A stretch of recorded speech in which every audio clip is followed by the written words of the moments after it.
نے مسجد نبوی میں اعلان کیا کہ ہے کوئی شخص جو بیر روما کو خرید کر مسلمانوں کے واسطے پانی پینا آسان کر دے تو میں اس کو جنت الفردوس کی ضمانت دیتا ہوں. یہ دوسرا اعلان ہے.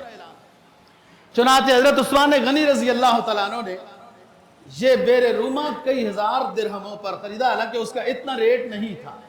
مقابلہ آ گیا، دشمنی آ گئی. بہرحال یہودی مسلمانوں کو پیسے کے اوپر بھی تکلیف دے کر پانی میٹھا بھرنے دیتے تھے، اور جب آیا کنواں مسلمانوں کے قبضے میں، حضرت عثمان غنی رضی اللہ تعالیٰ عنہ نے یہ کنواں خریدا.